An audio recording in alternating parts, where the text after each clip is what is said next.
I come back all the time to my team and remind them, we're here for the mission. We don't do the mission, we're here for the mission. So what are we doing that can sustain that over time? What are we here for? Rather than saying that it is either academic or it is either financial, being actually saying, well, that mission depends on academic excellence, but it also depends on financial excellence and research excellence and leadership excellence and the way that we look after our people and so forth and so forth. What makes this strategy novel is the focus on culture. And with federal funding at stake in today's climate, leaders on the ground need to own it the same way the president and board support these financial improvements. That is what creates real and lasting momentum.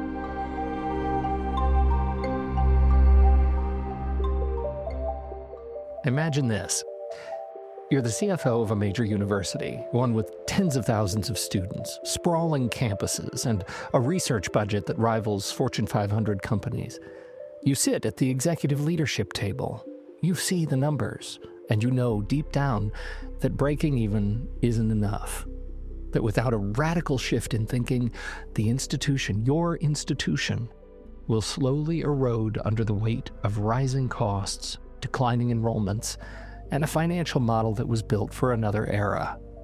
So you raise your hand in the meeting and say, we need a financial strategy. And what happens? The room goes quiet, eyebrows lift. Someone says, we have a budget. Isn't that enough? It is not. Higher education is at a crossroads. Every day we hear about institutions cutting programs and struggling to survive.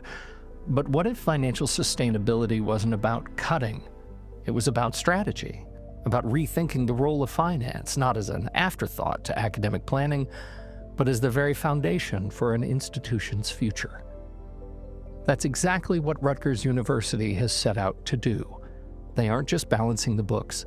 They're building a roadmap for long-term sustainability, and they're doing it by embedding financial strategy into leadership conversations, by making deans, faculty, and executives accountable for the financial health of the university. Today, we're going to talk about how they're doing it. Joining me are three people who are helping to lead this change. Michael Gower, CFO of Rutgers University, who's been at the forefront of this strategic lift. Andrew Simpson, a financial advisor who has worked with institutions around the world to rethink their financial models. And Howard Teibel, president of Teibel Education Consulting, who is helping the Rutgers leadership with this cultural shift. This is a conversation about rethinking what's possible in higher education finance, about moving beyond the numbers and into the realm of leadership, influence, and transformation. Because the question is no longer simply, how do we survive? The question is, how do we build something sustainable, something that lasts? Welcome to Navigating Change. I'm Pete Wright. Let's get started.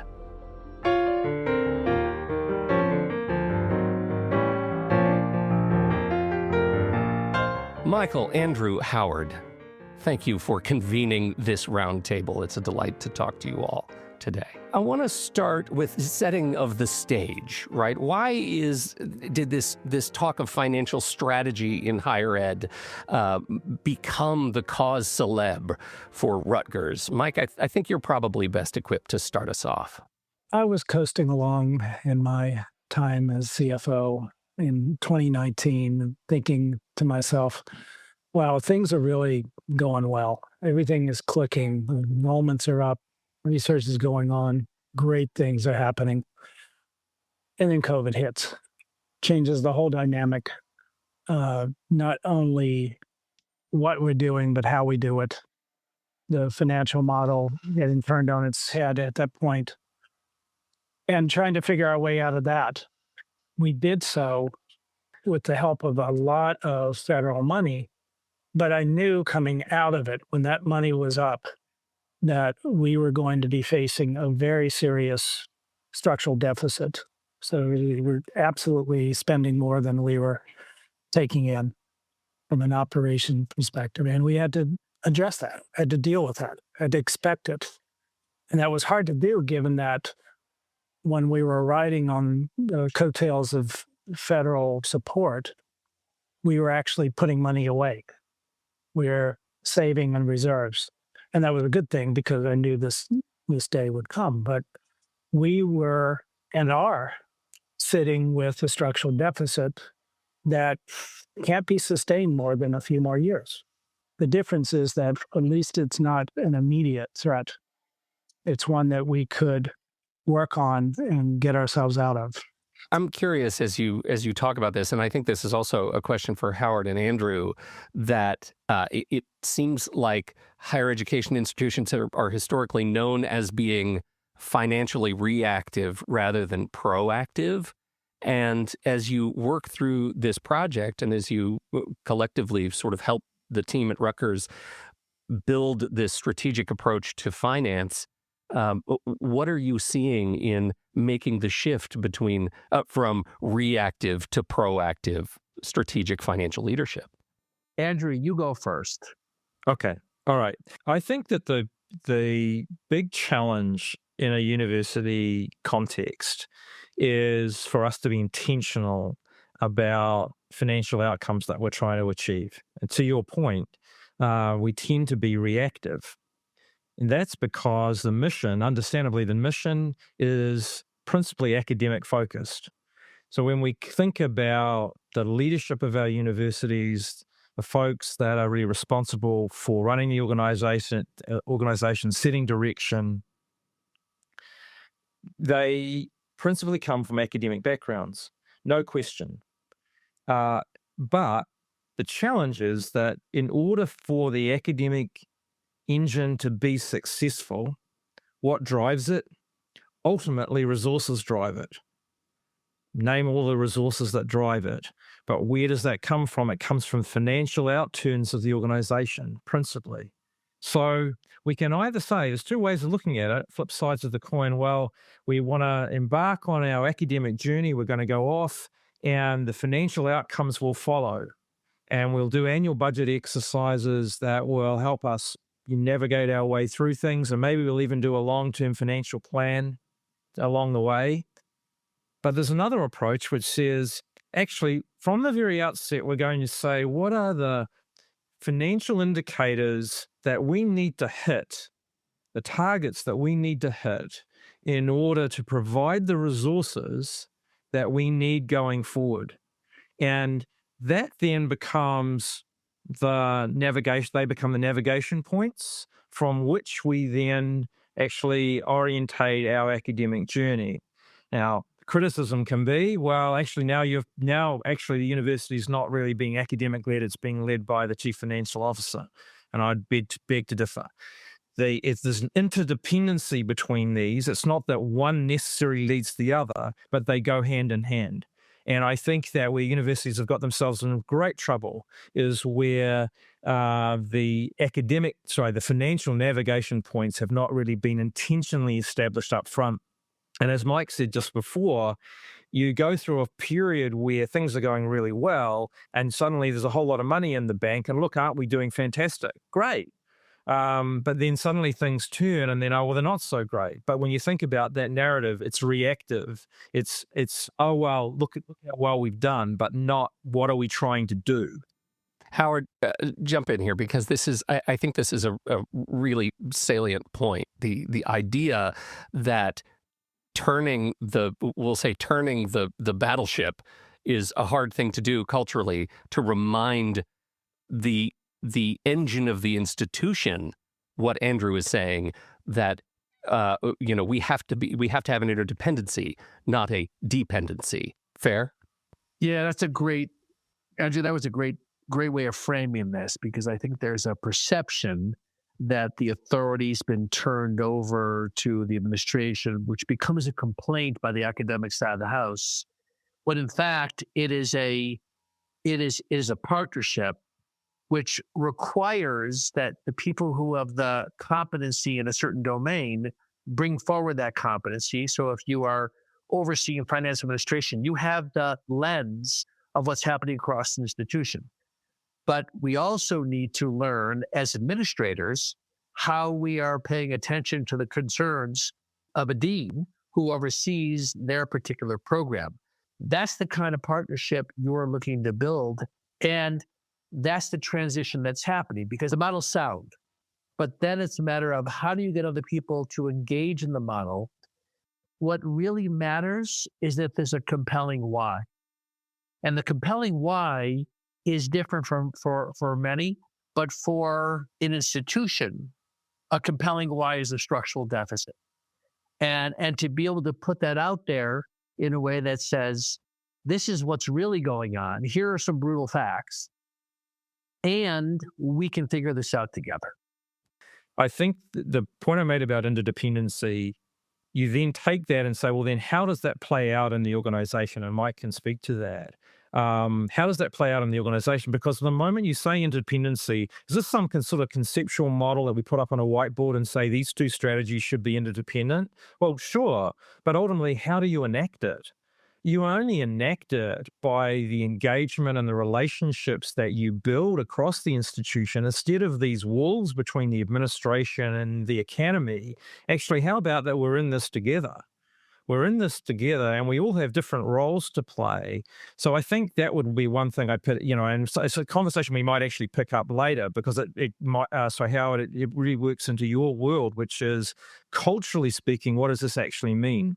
From a leadership point of view, what does this actually mean if we're going to make this real?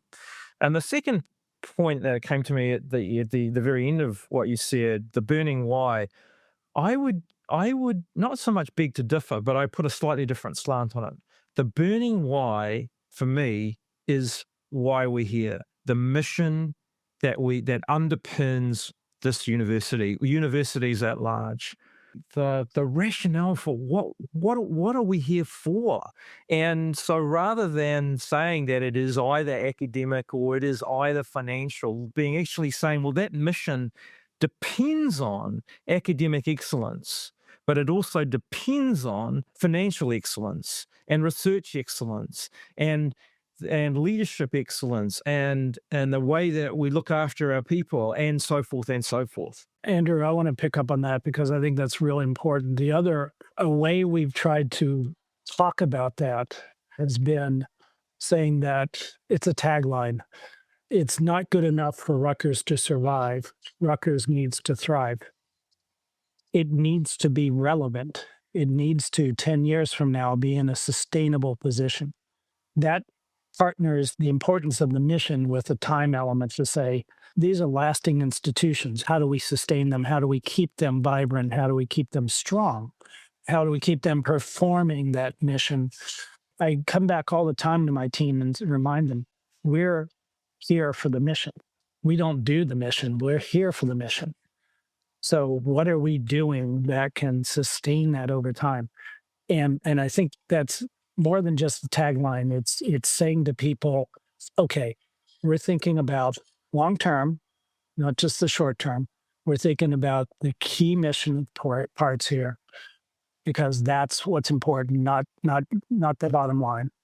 And oh, by the way, if we have a bottom line, we're putting it towards reinvestment, sustaining that mission, facilities, technology, program. We're doing that. That's a take that is a bit different from simply saying, okay, I'm going to have a 5% bottom line. No. We're going to have that, but it's for a purpose. But for what? Yeah, exactly. What makes this program novel in the CBO space? So I think it's a couple of things. I think it is that partnering with the academic plan. It is complementary, not tailing that academic plan. It's getting across that point that Andrew said, that the resources are what enables the mission to happen. That's a different take. I've been in this business for 40 years now, and it's a different take than said before. It puts financial officers in a position where, okay, we're directly contributing to that. We're proactively contributing to that mission. It isn't just taking care of it after the fact. Well, and I want to interject something here, Mike, because obviously, we've been talking to you for 15 of those 40 years about your work, and we know you as a strong financial leader. The thing that is fascinating to me is you have the immediacy of this program, the Strategic Financial Leadership Program that you're working through right now, but you also have decades of baggage of finance departments writ large being seen as reporting operations rather than strategic drivers. And I wonder if you could just poke briefly at how much of the baggage you're having to fight your way through in order to get people to change the way they think about the immediacy of the financial challenge before you. That baggage is real, and I want to kick into Andrew on this because it was one of the things, even with my own team, getting them to believe.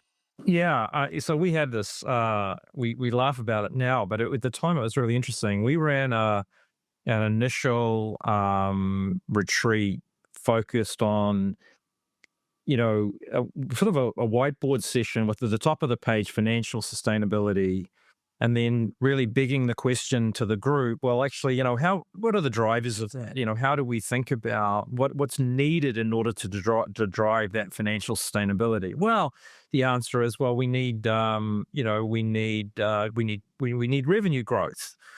We need to optimize our costs. We need actually to make a margin on all of our activities. And then you would pose the question, well, okay, what are the systems or processes that we have in place that enable that? How do we know if we're actually making a margin? Silence. Well, we don't. What activities promote growth? Are we providing the financial information? Have we got systems and processes and reports in place? And so we had this big session. And then I showed them an end product, a financial strategy that actually University College London had produced some years ago. And I just used it as a bit of a tease to sort of say, well, look, here's something that's very mature. And I would suggest this is something that Rutgers, might think about moving towards. Everybody's very enthusiastic. I thought this was a fantastic idea.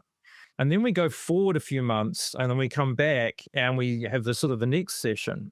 And the next session was one where the attitude was, well, we can't possibly do it.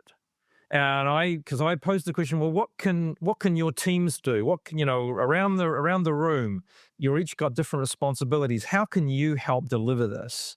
And the answer is, well, we can't, or there are just so many impediments and obstacles to our path for being able to do that. We can't really control anything. And that was the key word. We can't control anything.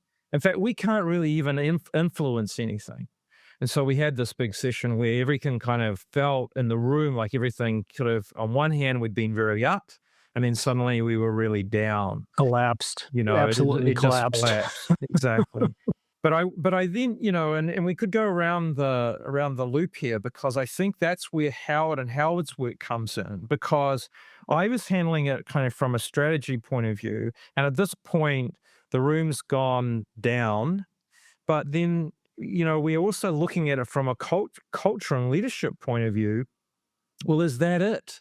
And I think that's when Mike, we were going sort of, how I would run a session, then Howard would run a session, then I would run a session. And I think that really worked fantastically well, because it was sort of strategy, culture, and sort of seeing how these two things are kind of working together. And we're building this over time, I think. Yeah, and it helped people believe. I mean, really, that was the thing, that maybe they don't direct things. I mean, it's not, they don't have their hands on the throttle there, but they can influence a lot. And they can really move things a lot.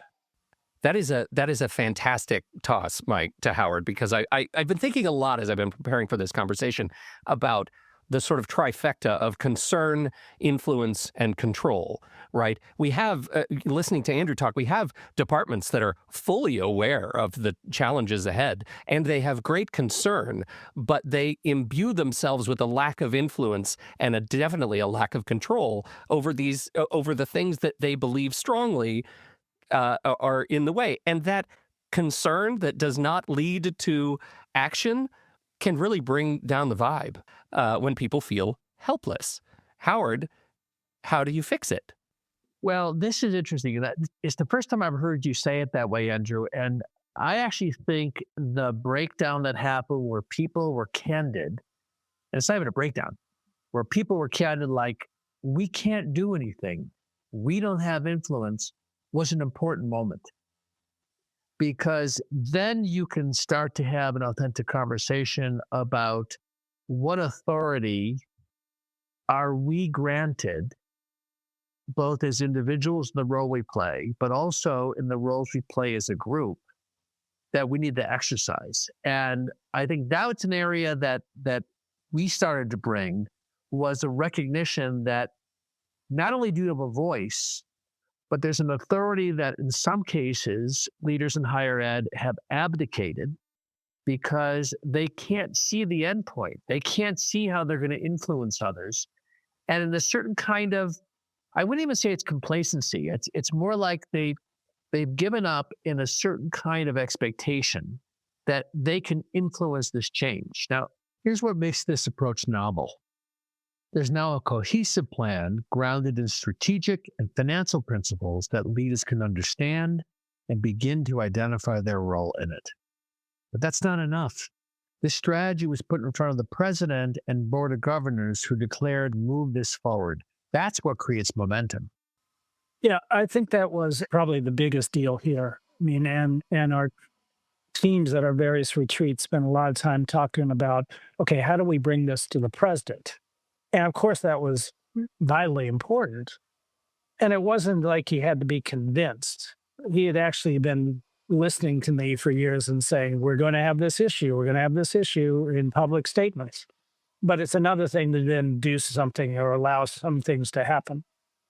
But simultaneously, I was having monthly discussions with the chair of the board of governors and the chair of the finance and facilities committee of the board. And we would meet once a month on Friday afternoon at 4:30 p.m., which is a difficult time to have a meeting. Oh, I was going to say, historically awesome time for meetings. But it worked. And they participated fully in these. They expected me to give them a heads up of what was happening. And gradually we got into this discussion of, well, what's going to make Rutgers thrive over time? And it then became part of their agenda. Now, that doesn't always work. Personalities matter. A lot of different things, the kind of politics of the institution matter. But by virtue of getting it planted in the chair, they then made it a priority. So each meeting we would have a discussion. What's going on in financial sustainability? How are we moving forward? And ultimately, we got to a choice that they endorsed, which was, let's make this a board policy. Not just something the president's doing, not just something the CFO is doing. We're going to make it a board policy. And why is that? Board policies are the hardest thing to change. Presidents can change, CFOs can change, board leadership can change, but those policies tend to stick. You put it in place that way, then, and they understood that. They understood that. Mike, I mean, we've been on the precipice of crisis for a number of years, right? As you said, you've been saying this for a long time, and we know about financial stress. We know about deficits. We know about enrollment cliffs. Do you feel like there is any one message that allows you to say, finally, they get it? Or is it just the overriding sense of it might be too late if we don't do something now? I think it is the latter more than not. I tend to refer to probably too much to West Virginia, West Virginia University having to do a humongous set of cuts very quickly. And what I've been trying to convey is that we did save money. We did put reserves away. We can have a reasonable glide path here so that we could think about things in terms of not just cuts, but growth. And a huge part of this strategy is around better revenue, not just controlling costs. Um, and that gives academic leaders, who are frankly they're the ones who are making the money. Their schools are bringing it in, gives them something that's more positive to hang on to. My next question was going to be, let's talk about some effective ways that you got faculty, deans, the academic leadership to take this shared ownership of financial responsibility. But if the answer is you finally got them to understand it might be too late, that might be the singular biggest lesson to learn, is that the time to answer is today, and it would have been great yesterday. I'm butchering the aphorism. Well, that had something to do with it, but it also, the key was, let's bring them together and have an honest conversation about it. And this is where Howard's been incredibly valuable to help work on the culture of what are deans thinking? What are deans and directors? Again, the people who make the money they represent the units that make the money. I'm a cost center, not a revenue center. They are. And bringing those together. Yeah, and that's the sort of central question to this program, Howard. So much of the work that you've done over the years and that we've talked about is around, taking sort of shared leadership, shared authority to make change. What's your perspective on this discussion of, figuring out how to make potentially formally recalcitrant participants leaders of change? Well, I have to say that it came about after the deep work that Mike did with Andrew, and then socializing it with the leaders across campus who have a stake in this. That they have the optics for it. They understand the finance administration components, and then the plan was to bring it to the academic side of the house. But that foundation opened up a certain listening, right? I think, Andrew, you're being able to reference another model that worked, that they could say, you know what, maybe we can do this here, like a sense of optimism that's often missing in these conversations.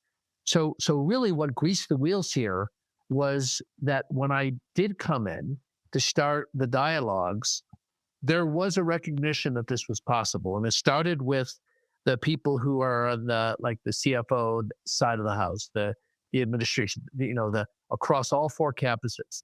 And now we're in the harder conversation, because this idea, Andrew, Mike, that it is a shared conversation means that what we're attempting to do now is to shift to be able to recognize the difference and the importance of both responsibility and accountability.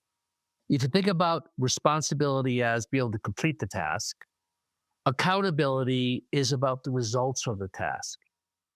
And very often people divorce themselves from the result. They work hard at the task. And what Mike is doing, I think, with the foundation that Andrew provided, is now we're able to have a conversation about what can you do and what can you own.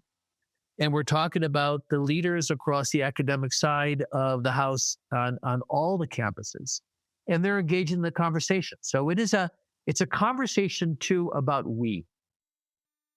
Where do we want to be versus where do I want to be, which by definition, the nature of higher ed, it works against us to have the we conversation.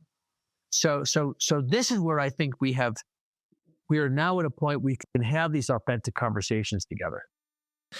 So I think that comes back to where we started, where we were talking about those interdependencies. And now, this is where the rubber meets the road in terms of the actual conversations that are happening. How is this engagement happening? What's the conversation that's now taking place? And before I hand back to Mike and his observations about that, just something that you said, Pete, at the start. These what do you call them, recalcitrant academic leaders. Well, and look, I think that actually that sort of statement goes to the heart of sometimes I think one of the issues. This them and this sort of traditional them and us kind of thing that goes on in a university environment. Because in my experience, and I've been vice president or chief operating officer at 4 different institutions, and over the years, um, uh, how many really recalcitrant deans, if I want to use the deans as academic leaders for a moment, how many truly recalcitrant deans were there? The answer was not that many. Actually, most of them actually have at their heart the future success of the institution. Um, but one of the questions we might say, and I think Howard picked up on it as well. So, do they understand their responsibilities and accountabilities? And if we put the financial lens on it for a moment, do they understand actually their accountability from a financial point of view? Let me go back to what I said before about thinking about financial sustainability. Programs that have a margin. Do the deans know which programs actually have positive margins or negative margins? Well, if finance actually isn't helping them understand that, how would they know? And so we have finance folk who say, well, the deans really don't know what's going on. Well, they don't, because you have an opportunity to help them understand that. But up until now, they haven't. So actually, this is an opportunity. Now we can actually start a different conversation. That's kind of how I would, go at it, I think.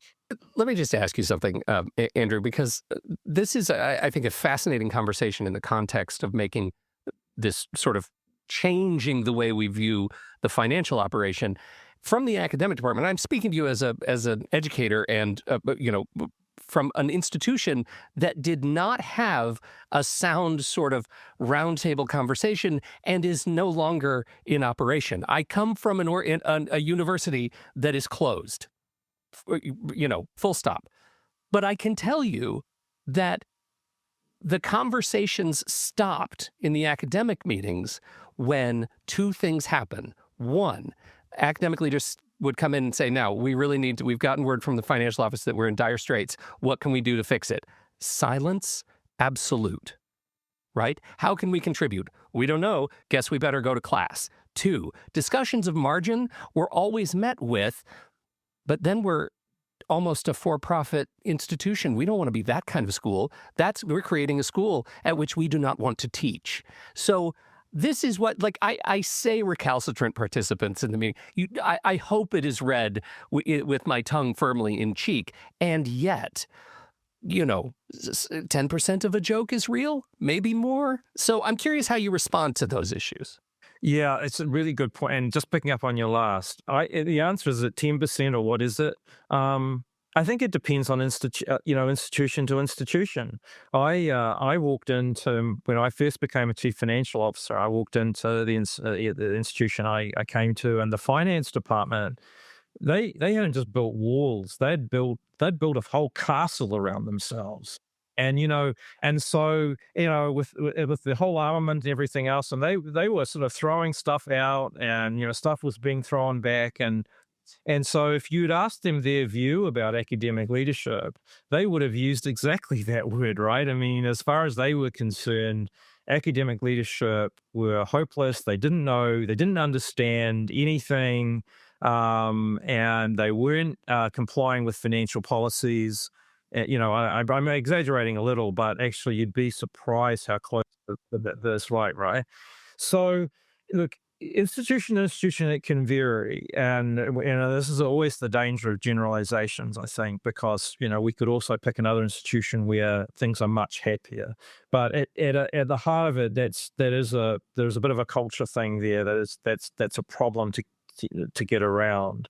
But I think that you also touched upon another really important point, which was, so, academic leaders come together and they say, well, the finance guys said we need to make money. So obviously we're now for profit. But can I take a step back and say, where was the conversation from financial leaders to say, actually, let me just explain what I just said and what that means? We're not trying to make margin for profit's sake. It's, as Mike said before, we're actually looking to make returns on our operating results that we can effectively cash from operations that we can reinvest in the organization. Where would those reinvestments occur?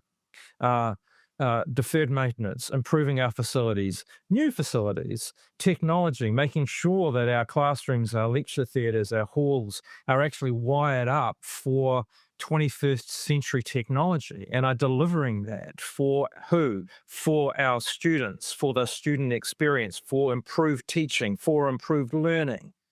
Where does this come from? Oh, it comes from the money that we start to earn in order to meet these costs. So that's not a long conversation to have, but it's an important one, because I think that once academic leadership grasps that, they go, oh, of course, we get it. So now let's engage. Let's think about. So I think that, again, you've sort of touched upon this example you gave, which sounds terrible. Almost like the lobbying of, the ball over the net. Finance says, well, here you go. And academic leadership says, well, what do we do with this? And probably hit it back. How does this work? Well, I feel like Mike and Howard have been itching in their seats while you and I have been talking about these things. I want to toss it back to Mike and just and reflect a little bit on what we've been talking about, especially the transition that has led you in a strong financial leadership position to get people to care. I think that engaging the deans and the people who are really seeing these programs go on in a way that is positive and not punitive has made a big difference. And it started with a couple of things. One is I brought them together across all the different 4 campuses, fed them. Feeding them is always good. But then ask them, what do you think? Ask them to say, what are your ideas? I don't have the ideas. I'm not the academic planner. They're the ones who have the ideas about, we need more engineers here of this type, or we need to control our costs this way over here. And then the second thing is, hey, well, what do you need? Asking them, what do they need? And Andrew referred to the program margin piece, which is not a trivial activity to figure out at a university, especially how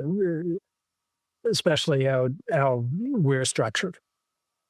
But that's now one of our top priority projects, because we want to be able to give that information back.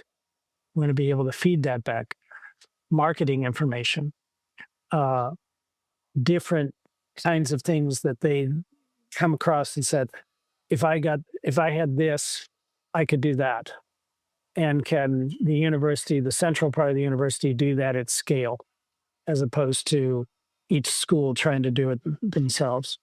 Some of them were skeptical, but I think as we moved along, they started to say, well, yeah, okay, we could do this. Even started to chat with each other how they might do things together. What Mike has done is a lesson for other senior leaders, is this principle of convening. Very few people, in my opinion, in Mike's role, because he doesn't have, quote, authority. He can't make certain roles do something. Many of these folks don't report to him. It is a statement when they came together and they saw the approach that they said, all right, this is important and we have a role to play here. And they do, as Andrew said, they do treat this seriously. They do want to move this forward.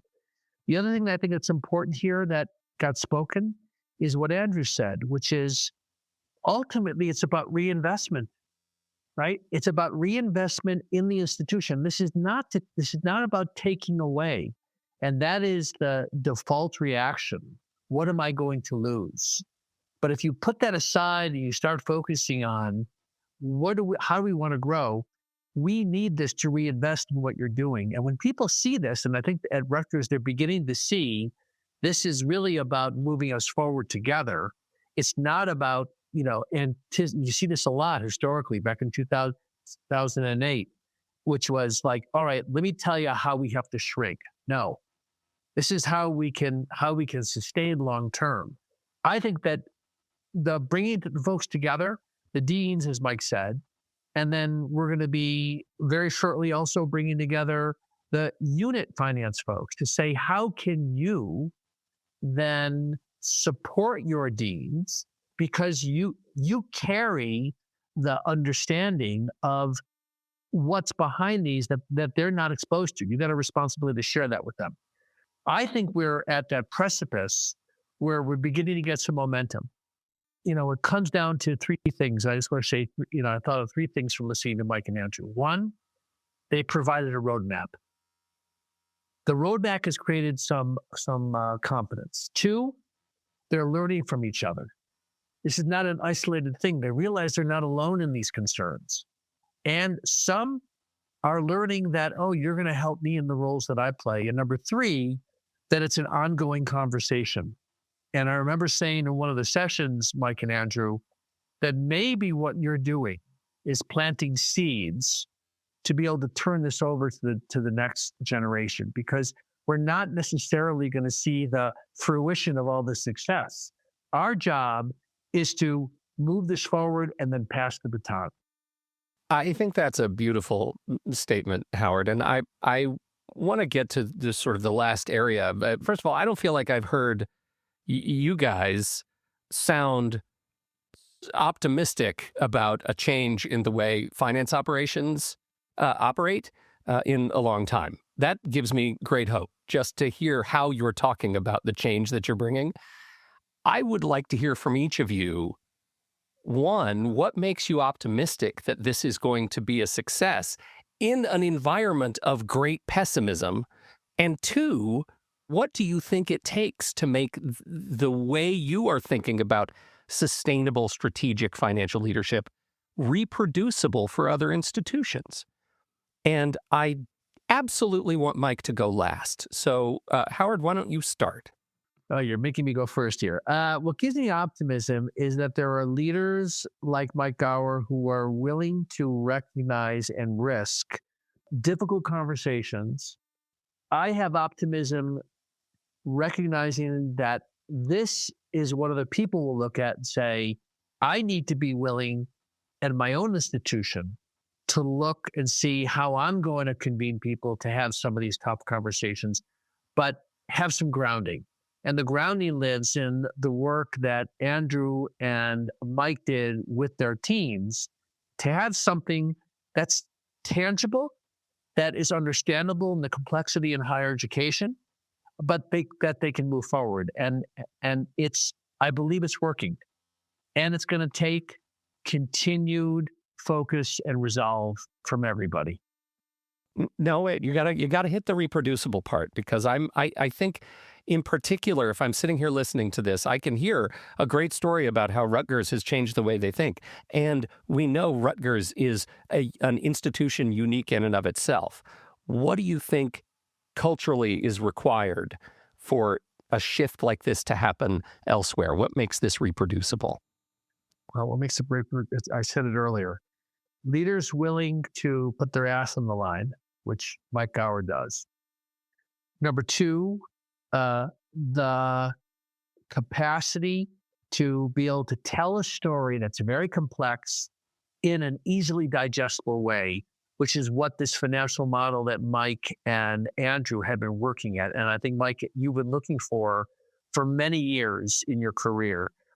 And three, recognizing that people really do want to move this in the right direction. That there may be skepticism out there, But the truth is, people are looking for reasons to believe they can do it.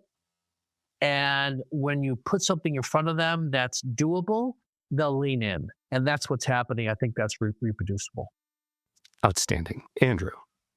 Well, look, I am very optimistic and have been throughout my career because I see the untapped potential in many, if not most, universities. I see that when I visit folk, and as we talked about before, different institutions or in different spaces or places, but I see potential for growth in maturity in how we run and manage our institutions through this enhanced engagement between the academy and, I don't say finance, but the administration, and of course my lens is very much on the financial side of that. That idea of interdependency between, I'm going to sort of shorten it to say the academic strategy and the financial strategy, both working together to point towards the mission of the institution, which is ongoing. It's not for today. It's not for tomorrow. It's for, well, shall we say forever? It's for something that this is essential element to the health and well-being and the success of our societies and our communities today and in the future. So we together have an obligation to work as best as we can together to make that real. And the best way to do that is for us to come together around it. So my optimism is huge in that space. Now, that's not to say that there aren't institutions in extremely difficult, vulnerable, challenging environments in markets that will make this. I don't want to be stupidly optimistic about that. I understand that there are institutions, there'll be people listening to this podcast to say, yeah, but you haven't seen the kind of situation I'm in. But and I get that. But why is this transferable?